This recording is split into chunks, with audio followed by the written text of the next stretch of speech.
Biomedical instrumentation, हमारा subject final year students के लिए EL 306 और वहां हमारा एक टॉपिक है डिफिब्रिलेटर।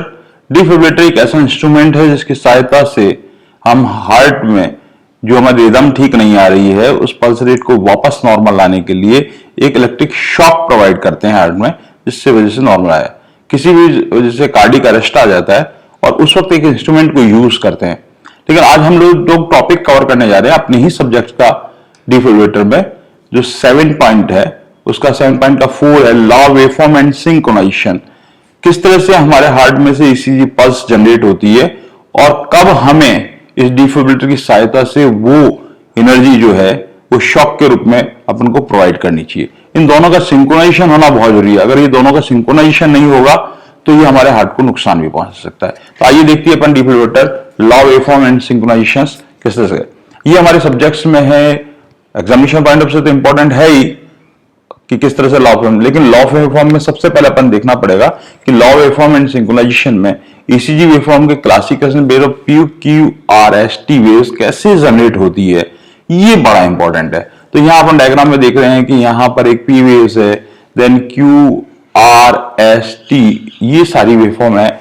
जो एक नॉर्मल हार्ट होता है तो उसकी एक नॉर्मल जो टाइम इंटरवल है वो फिक्स होता है, देन पीक आर है, फिर वो उसका कितने समय बाद में रिपीट होगी, किस तरह से ये T वेव जनरेट होती है, ये सारा समझने के लिए पहले एक छोटा सा अपन जो पहले स्टडी कर चुके हैं कि हार्ट कैसे काम करता है, थोड़ा सा दोबारा से उसको रिपीट करते हैं। ये हमारे पास में हार्ट जो है ये 4 चैम्बर वाला हार्ट है। यहां हमारे पास में ये ऐसे नोड है, यहां से ब्लड का सर्कुलेशन चलता है, AV नोड पे आता है, फिर AV नोड से किस तरह से ये हिज बंडल्स होते हैं, ये right RBB right bundle branch block में किस तरह से ब्लड का फ्लो होता है, देन लेफ्ट बंडल ब्रांच में किस तरह से ब्लड का फ्लो होता है। इन सारे का कॉम्बिनेशन की वजह से हमारे पास में जो ECG बनकर आती है वो PQRST वेवफॉर्म में आती है।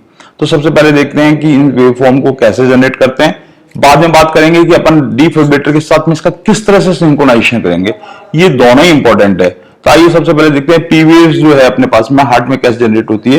इस डायग्राम में आपने देख रहे होंगे कि यहाँ ऐसे नोड है और रेड कलर में आपको दिखाई दे रहे हैं ये राइट एट्रियम से, यहां से ब्लड का जो है वो सर्कुलेशन होता है। तो सबसे पहले the P waves represent the depolarization area. ये हमारे पास में दो इंपॉर्टेंट है, डीपोलराइजेशन एंड रिपोलराइजेशन। यहां अपन जब P की बात करेंगे तो ये डीपोलराइजेशन होता है, देन यहां भी डीपोलराइजेशन हो रहा है। T वेव जो यहां पर है जहां पे कंप्लीट होने जा रही है वहां रिपोलराइजेशन होगा। तो सबसे पहले यहां छोटा सा एक देखिए अपने ये सिंबल दिखाई दे रहा है, तो ये स्टार्टिंग पॉइंट है कि किस तरह से P वेव्स यहां पर जनरेट हो पाती है। तो यहां देखिए ऐसे नोड से आर्टियल डीपोलराइजेशन स्प्रेड द ऐसे node towards the AV node. जब भी ऐसे नोड से लेकर AV टुवर्ड्स नोड की तरफ चलते हैं हमारे पास में, तो यहां पर हमारा क्या होगा, ड्यू टू द डीपोलराइजेशन ये आपको दिखाई दे रहा है, ब्लड का सर्कुलेशन यहाँ आ रहा है।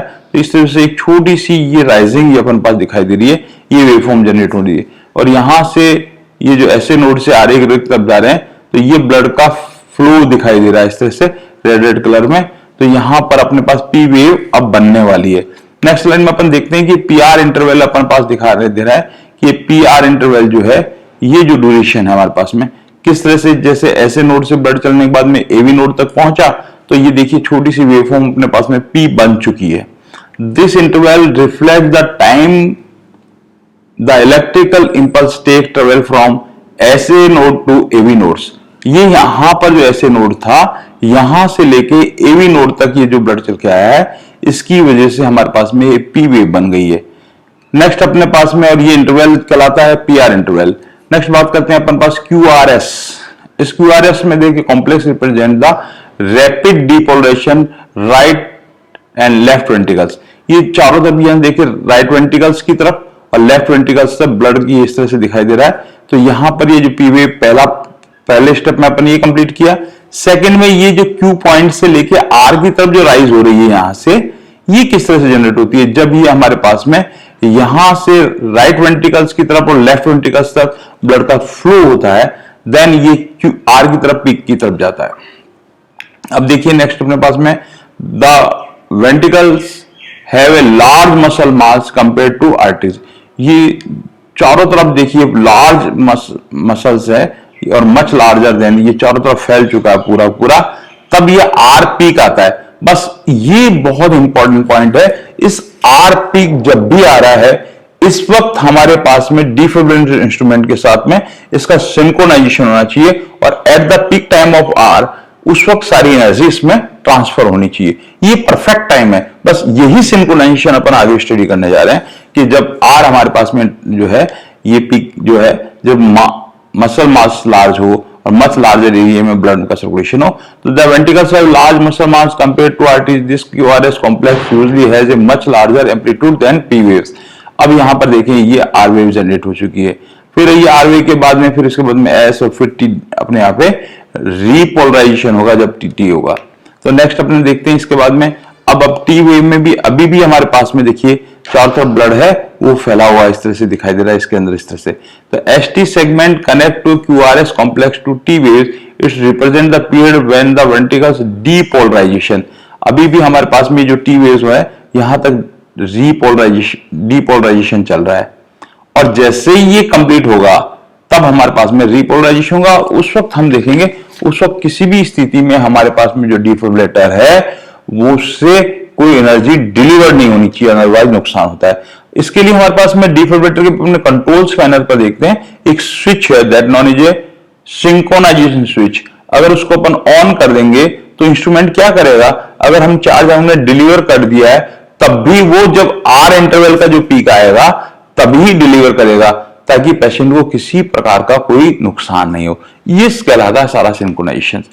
तो ये हमारे पास में अब टी जो है, अब ये टी बन चुकी है, और यहां देखिए बहुत कम मात्रा में ब्लड का दिखाई दे रहा है। तो T represent the ventricle repolarisation. अब सारा रीपोलराइजेशन हो रहा है। Generally T wave exhibit the positive direction. ये यहां पर जब पॉजिटिव डायरेक्शन होता है इस जगह, तब इस वक्त रीपोलराइजेशन हो। इस समय हमें किसी भी स्थिति से डिफिब्रिलेटर से चार्ज डिलीवर नहीं करना है। ये हमारे लिए हार्मफुल होगा, किसी भी पेशेंट के लिए हार्मफुल रहता है। इसलिए ये इंपॉर्टेंट बात है, कब चार्ज देना हमको, जब ये आर पीक चल रहा है, ये इंटरवल हमारे पास में हो रहा है, तब प्रोवाइड करना है। इस टी वाली पोजीशन पर नहीं प्रोवाइड करना है। इस सिंक्रोनाइजेशन को किस तरह से एडजस्टमेंट करते हैं, ये अपन सारा पहले एक बार वापस देखें एक छोटी सी वीडियो के माध्यम से, कि किस तरह से वेव, कैसे कैसे ब्लड का सर्कुलेशन होता है और कैसे ये जनरेट होती है।